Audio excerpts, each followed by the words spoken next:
Razorbacks today in a season that's going nowhere, put up a fight, put up a really good display of basketball on the road in what became a track meet after the first meeting with Kentucky at home was more of a grinder. This was a game where Arkansas tried to match Kentucky in an up-tempo, fast-paced kind of game, and the Razorbacks did a great job for most part today before falling short 111 to 102. Kind of reminded me of some of those games in the 90s where both teams like to get up and down under Nolan Richardson with the Razorbacks Hall of Famer and then the Hall of Famer Rick Pitino for Kentucky. It kind of reminded me of that a little bit. Kentucky's one of the best, an elite offense, arguably the best in the country with a lot of weapons. Arkansas hung in there and, had two players step up for the most part, and other guys kind of filling in the second half, trying to help out the cause. But the Razorbacks, again, fall by 9. The Hogs led by 9 a couple of times inside those final 10 minutes. But you knew there was too much time on the clock for the Razorbacks not to continue to execute, to try to continue to maintain a 2 or 3 possession lead, and Kentucky ate into it. I thought the biggest difference in the second half down the stretch was Rob Dillingham, the freshman guard, playing two-man game and getting his or passing to big men to finish. I thought this is a game where the officials it was really lopsided one way.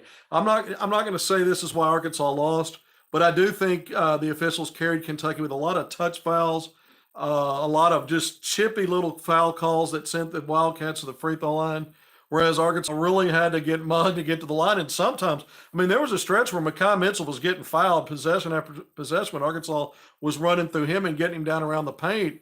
And finally, a whistle blew, and when it did, it was Mekhi getting a flagrant 1 foul.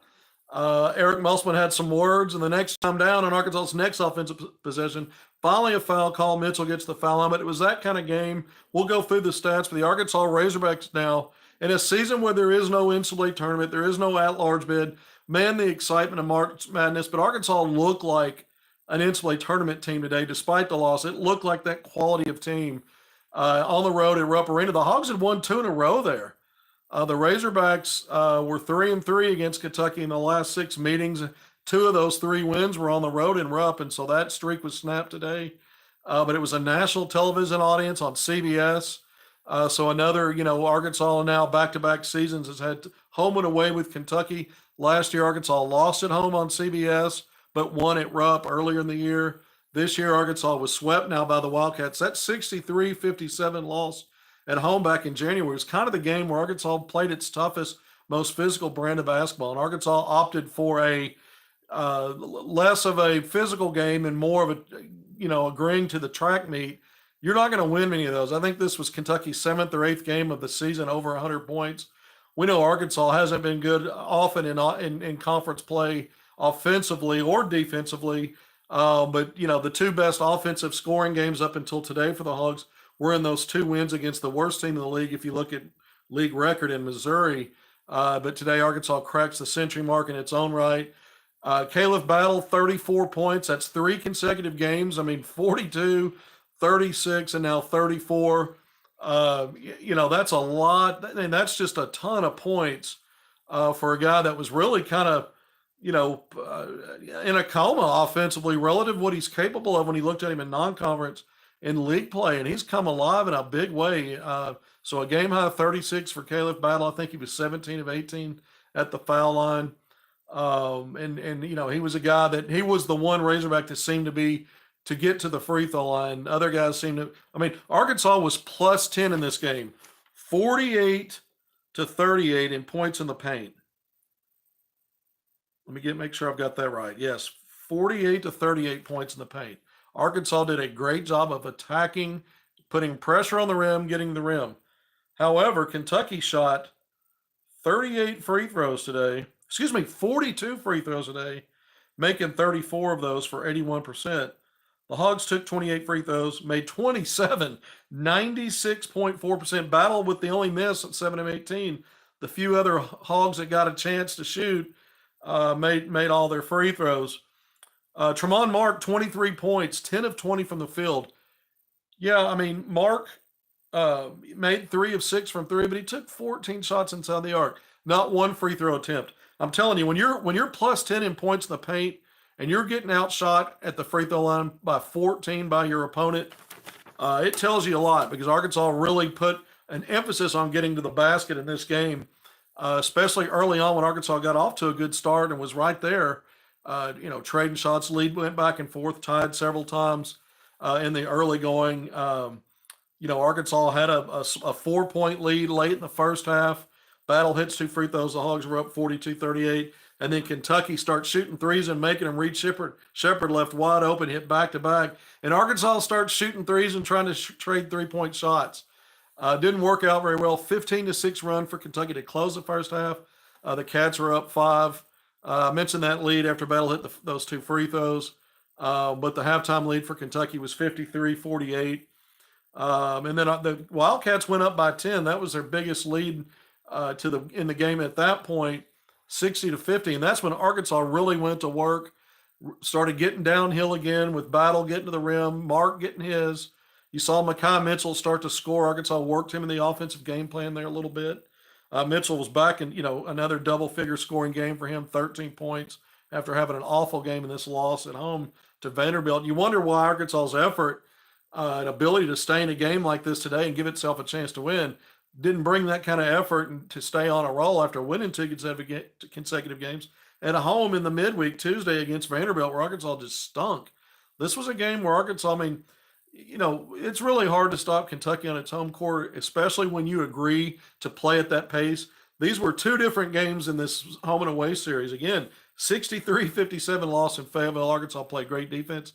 The referees were horrible. Look, I'll call it out when it's like that. It sounds like Bush League, as a journalist or a beat writer for sports, a lot of those folks will cringe from bringing it up. But if it's what's out there and what you see, I'm going to call it out every time. I'm not saying that's why Arkansas lost.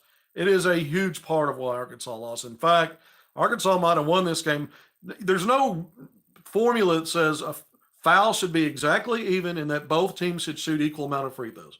There's no reason to say that that's fair. You watch the game, watch with your eyes, and what does it tell you? And it tells you that Kentucky, there was a lot of contact from Wildcats on Arkansas players, and they let a lot of that go. There were a few stretches where they let some of the Razorback contact go. But in that second half, when Arkansas built that 9-point lead in those final 10 minutes, you started seeing a lot more touch fouls sending Kentucky to the free throw line, and Arkansas couldn't get the same benefit.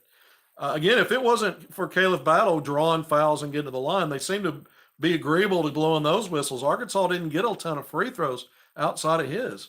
Again, Arkansas 27 of 28. Battle shot most of those. I think, again, it was 17 of 18 for him. So only 10 more free throws for Razorbacks in this game.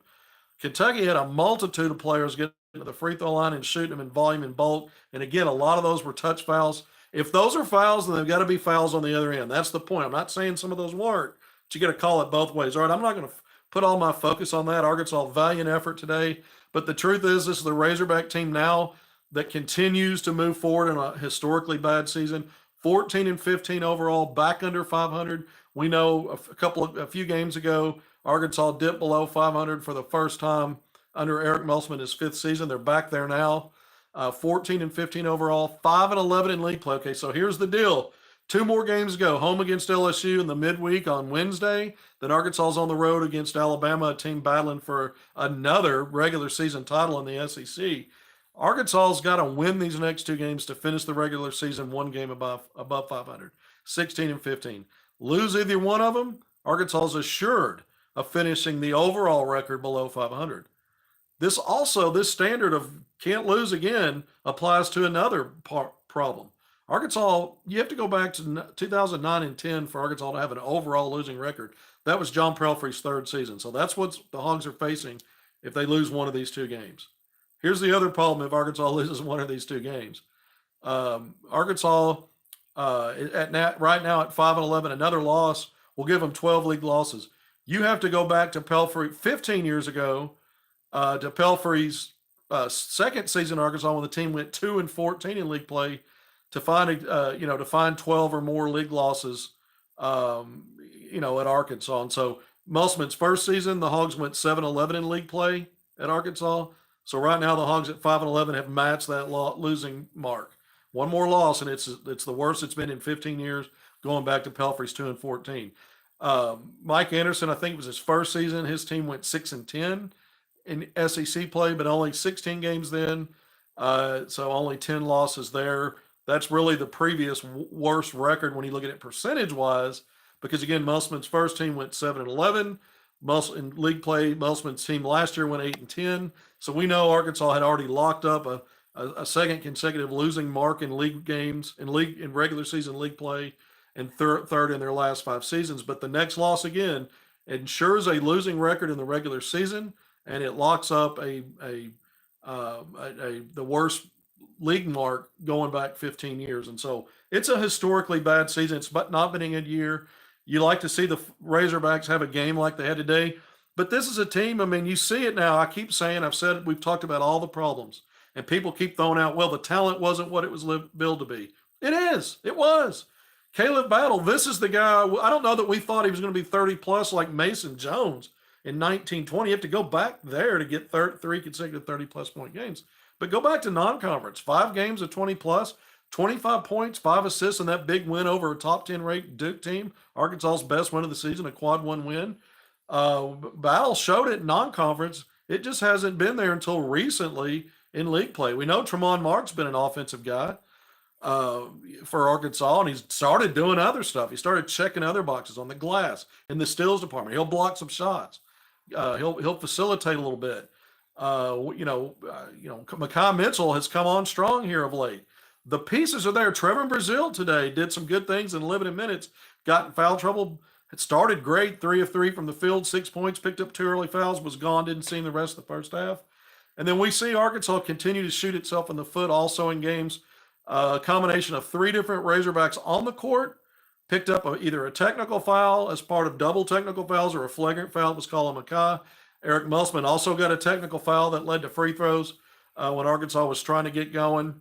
And so I think when you look at these kinds of things throughout the season, this is not, a lot of veteran experience. We've talked about it for so much with this Razorback team, but they just don't have, from a cerebral standpoint, from a buying in and being consistently good in enough areas on the court to have a winning kind of season and an NCAA tournament kind of team like the talent suggests they should have. There's nothing wrong with the talent. I think, when you look at it positionally, the biggest problems for Arkansas have been at the point guard spot. You see Ellis today got 2 buckets early attacking the rim. That was Arkansas's game plan. And after that, just not a good game for him. Poor defensively. He only had 1 turnover. Even when he only has 1 or 2 turnovers, it feels like 8 because he doesn't have point guard instincts. He drives the spots with nowhere to go, and it bogs Arkansas's offense down at times. And they had to get him off the court. And I thought he had one of his bad games. When Arkansas's had good wins this season, he's had some of his better games. Mostly as a guy, he'll have some facilitating, but he scores a little bit better than he did today. But Ellis, not a great game for him. I mentioned Brazil coming off back in the starting lineup today, but 8 points, only 2 rebounds. It seemed like he had more than that. Credit to Brazil with only 2. It seemed like he had at least a handful. But only 2 rebounds. He did have a block shot. That was Arkansas's only block today. Arkansas in the last couple of games not really defending the rim with block shots. But going through it, I mentioned Battle. 34 points, 8 of 16 from the field, 1 of 4 from 3, 17 of 18 at the line. 8 big rebounds for him. He had a couple of steals today. Just an outstanding game for Caleb Battle. I mentioned Mark, 23 points, 10 of 20 from the field, 3 of 6 from 3. No free throw attempts. That's a stinker. I'm going to call bullshit on that. This whole mess started when they fired Mike Anderson. Now we're going to have to, I don't know what all that means. I mean, Eric Musselman's done a great job at Arkansas.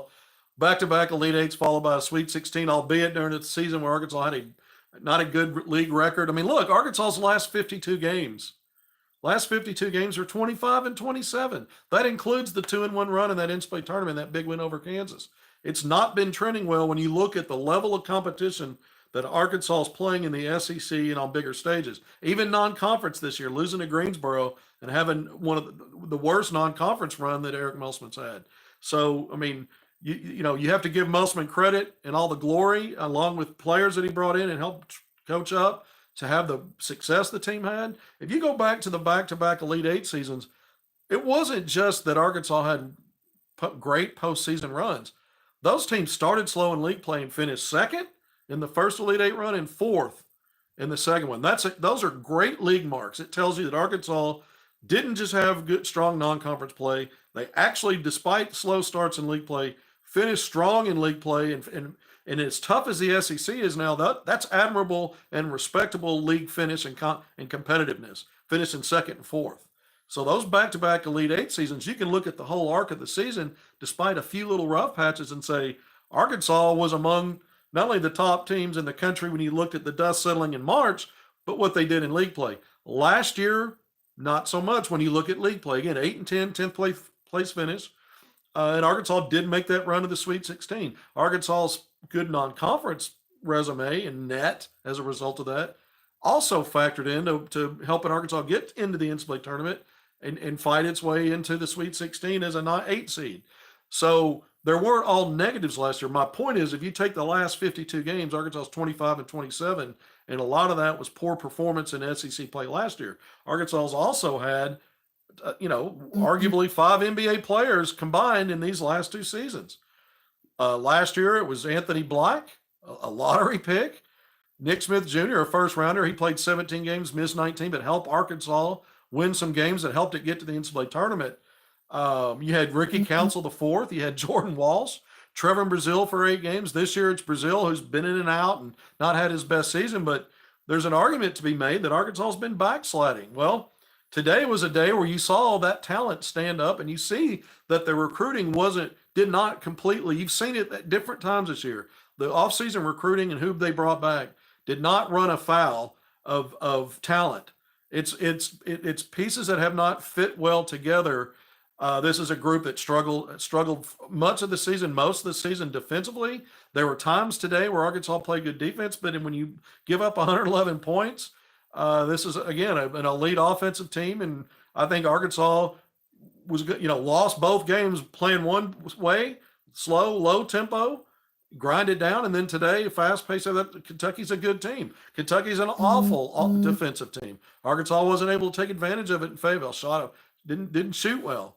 Today the Hogs shot very well, but were against a superior offensive team, and so. But Arkansas shows at times this season that it's not a matter of talent. It's about pieces that never came together to be the kind of team that Eric Musselman's been able to turn when he's turned seasons around, get guys to buy in consistently on defense. Small details of the game. Again, you had 3 guys with some version of a technical or flagrant on the court, plus Musselman's technical from the bench. Those things matter. Those things add up to some of those free throws we talked about for Kentucky. And in a game that was close, and Arkansas, again, Kentucky pulls away and wins by 9. But the Hogs are right there. And so this was one of those games you scratch your head and go, how do you play like you did at home against Vanderbilt earlier in the week? That would have been Arkansas's 3rd win in a row coming into today. Arkansas had a chance before these 2 losses to maybe finish out, win out, get in the SEC tournament, and get to the championship game. If you win that, you get the automatic bid, so the rest doesn't matter. But even if they'd won out and done that and maybe lost in the title game, there was a chance the resume would have been good enough at 21 and 14 with 7 quad 1 wins is likely where they'd be, 7 and 8 in that category, 7 and 9 maybe. And success playing away from home when you started adding up some of that by the, here down the stretch, that might have been enough to be on the bubble and sneak in as an at-large somewhere. But these last 2 games obviously are a microcosm of what Arkansas has really been this year, which is a team that can't finish close games too often. They've been blown out too often.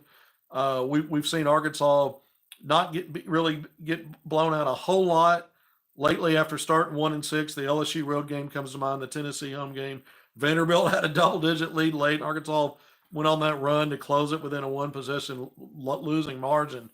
So we're almost 20 minutes in. Arkansas loses on the road at Rupp Arena. The Hogs have won back-to-back games at Kentucky before losing today, 111-102. The Hogs dipped below 500 again, 14 and 15, 5 and 11 in league play. The net coming in today was 125.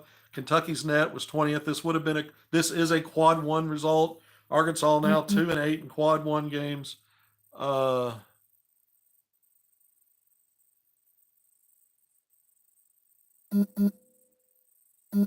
So some of the comments here, I'm not sure what the point is on that one. Started when they fired Mike Anderson. Now we're going to have to deal with this kind of basketball until they make a decision. Well, again, I mean, Mike Anderson, Eric Musselman moved the needle. He's been a better, he's done much more for Arkansas when you look at the national stage, when you look at elevating Arkansas to being nationally relevant 3 years in a row, despite last season's poor run in the SEC. Arkansas had a good non-conference and had a good NCAA tournament run. And so when you're, even though they went 8-10 in league play for 10th place, because the previous 2 years all went to Sweet 16s and then Elite Eights, and I mentioned how good those league mark finishes were, you still have that continuity and momentum in your program. People are able to say, okay, they had injuries. There's a reason for that. But now, when we add the arc of what this season's been, whether from non-conference through league play, and you then look back at conference play last year, you go, okay, Arkansas advanced to an elite Sweet 16. That's great. That counts. That matters. But now you've also gone 25 and 27 in your last 52 games. That's not cherry picking data. That's not a small sample size and I'm taking out something. That's a lot of games to be under 500. I mean, you've got non-conference games in there to help you with that. You've got, you know, and not only that, but Arkansas's had some historically bad losses. When we look at some of this stuff, I mean, historically bad. They're on the verge of, with one more loss, of having their worst season in 14 and 15 years when you go back to the Pelfrey era. So you have to keep an eye on that. Look, and I've talked a lot about this. You guys, everyone knows I've been on the record with this for weeks. I didn't talk about it when I first started learning about it, but Eric Musselman's been looking outside the program. Multiple sources tell me this really started at the beginning of the season, before things started to unravel. I find that very interesting. I wonder if and how that plays into what's happened this year. I would think it might. I believe it. I don't think that's, based on where I was getting it from and how many different places, and I don't feel like it was circular talk, regurgitating the same one piece of info. I feel good about, confident that was good information. I still lean toward Eric Musselman won't be back. He could be back. I think that's going to depend on how some things play out. Coaching carousel, some other things, things that were going on in Arkansas this year, stuff that maybe hasn't bubbled up to the surface. I'm interested to see that. If he remains at Arkansas, it will be spun and the narrative will be he was never leaving, and anything that was said otherwise was a bunch of BS. That's not true. So we'll see what happens. Arkansas's got 2 games to go. Again, LSU at home midweek. Wednesday game at Bud Walton Arena. That's the season finale there. The Hogs will be on the road to wrap things up at Alabama, who's tied or fighting for another SEC title here speaking of the last 5 years. The Tide have been really good in league play. But this is not an Arkansas team. Again, Arkansas now, we know Arkansas is going to finish in the bottom 4 teams in the SEC. That means the Razorbacks will have to win 5 games in 5 days to stamp a ticket to the NCAA tournament. The only other time Arkansas has won an SEC tournament, one time, and been in the league since 91-92, so 30 plus years. I guess that's 33 years in the SEC, or 32, excuse me. The only time Arkansas won it was in 99-2000, and that team was NIT bound. That team was not going to get an at-large bid of the NCAA tournament, but that team went on a run, won 4 games in 4 days, won the SEC tournament, and stamped its ticket to the NCAA tournament, where the Hogs lost in the first round to Miami. I think that game was in Nashville. Actually, I was there. I should know that. But either way, so that team going into the SEC tournament is better than this team. Not from a talent standpoint, but it was just a little bit better. But it needed to win that SEC tournament. So Arkansas has proven historically, at least once, when it won its only SEC tournament title, that it could get it done when it needed to make the NCAA tournament, or else. So we'll see what happens. Games like today give you some hope that Arkansas can, if it can put things together, could maybe have several good games and string them together. They've managed no better than 2 consecutive wins, though, in league play. And this team on the season does not have a single 4-game winning streak. That's a problem. Arkansas had 2 3-game winning streaks in non-conference play. That was it. Never strung together four straight wins. So we know that's not typical of Arkansas in non-conference play. And then even even the previous 3 seasons, even last year when Arkansas went 8-10 in SEC play, the Hogs did have a 5-game winning streak in league play after a really bad 1-5 start, won 5 straight. Arkansas, had multiple strung together a lot of consecutive wins. I think it was 11 to finish out league play in Musselman's second season. They had other big win streaks following that in 21 or 21-22 season when they started 0-3 in league play. And again, last year they had 5 consecutive wins in league play. Arkansas on the season has done no better than 3 consecutive wins, twice in non-conference, only a 2-game winning streak in league play, and now they've lost 2 in a row since doing that. Man, this stuff goes by fast. And so to think Arkansas can put together 4 straight wins to win the SEC tournament would fly in the face of what everything this team has not been able to do all season long. All right, it's our HogvilleNet YouTube Live post-game analysis. Arkansas loses at Kentucky. Valiant effort. 16th ranked Wildcats pull out a 111-102 9-point home victory after Arkansas led by 9 twice in the final 10 minutes. Big game. What a game. National television audience on CBS. The Hogs look like an NCAA tournament team. They did. The Razorbacks looked equal to the task and came up short, but this is a team going nowhere. I like some of the pregame talk about Arkansas's playing spoiler. Spoiler for what? Kentucky's going to dance. Spoiler for their seeding? There's no spoiler there. But you do want to pick up wins like that, even if your season's flattened out. Also would have helped Arkansas take another step in ensuring it won't have an overall losing record. Looks a little bit better when the dust settles than the alternative, and that's where Arkansas, one more loss in regular season. Arkansas finishes the regular season with a losing record, and then you do have to get on a run in the SEC tournament to avoid finishing with a final losing record. You'd have to win at least if Arkansas. Let's say the Razorbacks split these next 2 games against LSU and Bama, then you finish 15-16. You've got to win the Wednesday game to get to 16-16. Then you've got to win the Wednesday game, the Thursday game, to go a game above 500. And then if you lose Friday in the quarterfinals, you finish the season 516-16. So Arkansas's got heavy lifts. One more loss in this regular season out of 2. And Arkansas's, for what it's worth, people that know that Arkansas is not going to the NCAA tournament probably don't care. But I do think it matters a little bit. Look, we don't know if Eric Musselman's going to be back. I lean toward he won't be. Arkansas is going to be, in a coaching search. If that's the case, I'm becoming a broken record. I'm the same talking points we've had on some of these post games. Almost 28 minutes in. I'm going to wrap things up at 30. I'm going to get through some of the stats. The Hogs finished 34 of 64 from the field, 53.1%, 7 of 17 from 3, 41.2%. That's good. I mentioned 27 of 28, the foul line, 96.4%. Kentucky, 34 of 60, 56.7% shooting from the field. So both teams very similarly shooting well above 50% from the field. 9 of 20. That matches what Kentucky did in Fayetteville, by the way. In a low-scoring game, Arkansas did the job inside the arc, really limited Kentucky, but outside the arc, another 9 of 20, 45%, 34 of 42. Wow. 42 free throw attempts, 81% there. Arkansas much more efficient, but shot 14 fewer. I'm going to hang some of that on the refs. Again, I think they helped Kentucky kind of keeping the Wildcats in the game and at the free throw line. 15-12, Arkansas wins turnovers +3 there. Points off turnovers +5 for the Hogs, 18-13. Kentucky won rebounds +7, 34-27. 8-4 in offensive rebounds. So Kentucky doubled the Hogs up there. Second chance points, Kentucky only +1, 7-6. Bench scoring, Kentucky 54-31. I mentioned points in the paint. Arkansas +10, 48-38. That kind of snitches on it. Tells on the free throw disparity. It tells you that the refs kind of swallowed it on one end and benefited one team on the other. In my opinion, fast break scoring. Wow, both teams got in transition a little bit today. 24-20, Kentucky.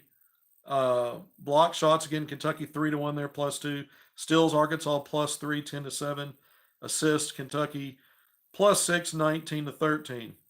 I went through Battle's numbers. I went through Mark's numbers. Brazil's. Devo Davis playing off the bench today, not in the starting lineup.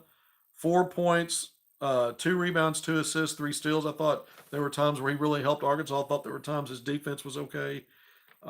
Jeremiah Davenport off the bench. We have not really seen him been able to struggle to string together 3-point shooting in bulk. Maybe a handful of games or fewer, but not normally very good percentage wise when he does. Today, 14 points off the bench, 4 of 6 from the field, including 3 of 5 from 3. So he was efficient, and he made all 3 of his free throws. So 14 points there. I thought he did some things to help Arkansas. I mentioned Mekhi Mitchell, 13 points, a couple of rebounds, a couple of assists. So, Arkansas, I mentioned, Brazil, those 8 points, 2 rebounds. Seems like he had more than that in a block shot. So Arkansas had other players other than, Battle with the 34 points and Mark with his 23 step up. All right, 31 minutes in. I'm about to go ahead and sign off. We went through the stats. We went through everything. This is a season that's you're going to want to forget. This was a classic game today. Arkansas came up on the wrong end of it on in front of a national television audience. Arkansas didn't look like a team that's a game below 500 this deep in the season, and 6 games below 500 in league play. But that's what it is, and the record. This team is what the record says it is, despite going all the way back to the Purdue exhibition win, the win over Duke, sweeping an A&M team that's not great, but it's still on the bubble and a chance to make the NCAA tournament. Arkansas's had moments. Sweeping Mizzou, not a great team, not really a game to point to. But Arkansas now 0-7 against the top half of the league. When you look at that stat, and the Hogs had lost that coming into this game by an average margin of 17.7 points, closer today with 9-point losing margin. But the Razorbacks fall again to 14-15 overall. 2 more games to go. Home to LSU, on the road against Alabama after that. Then it's the SEC tournament where they're going to have to win 5 games in 5 days. And Arkansas, again, hasn't put together even a 4-game winning streak at any point this season. Here's the other thing. The Razorbacks now, when we look at some of the historic stuff that has gone on with it, I think the most positive thing is that Arkansas didn't completely implode. When you go back to so many of those blowout losses, 20-plus point losses, and those things were starting to kind of rack up when Arkansas went 1-6. At least the pro, there's not this vision of the program imploding. I think Arkansas at least has staved that off. I think Eric Melsman, has gotten the team to improve a little bit after 1-6 start, 4-5 since then in the last 9 games. Not great, nothing to shout out about. But with some of the off-court stuff that was being talked about and the results on the court, at least they've salvaged that from being a total program implosion where, it starts looking like a shit show nationally. Arkansas has avoided that despite, no matter what happens as they finish this season. Arkansas could be looking at 2 more losses to finish out the regular season. That'd be 4 straight losses going to the SEC tournament. Last year, it was 3 straight losses going to the SEC tournament. So I'm not trying to say anything positive about this season other than it really could have been worse. And it might have been trending worse. And so they've at least plugged enough holes so that it didn't completely devolve into something like that. All right, we're going to say goodbye. Going to thank my sponsors, Jose's Bar and Grill in Tawnytown. One more time, final score, Arkansas loses at number 16 Kentucky, 111-102. We should have a post-game show Wednesday. I plan to be at Bud Walton Arena for the season finale, home finale. Yeah, close losses are still losses, no doubt about that. But anyway, I plan to be there for the post-game at Bud Walton Arena, cover the game there, season finale there, and then again, Arkansas is on the road to Bama. But until then, we'll see you then.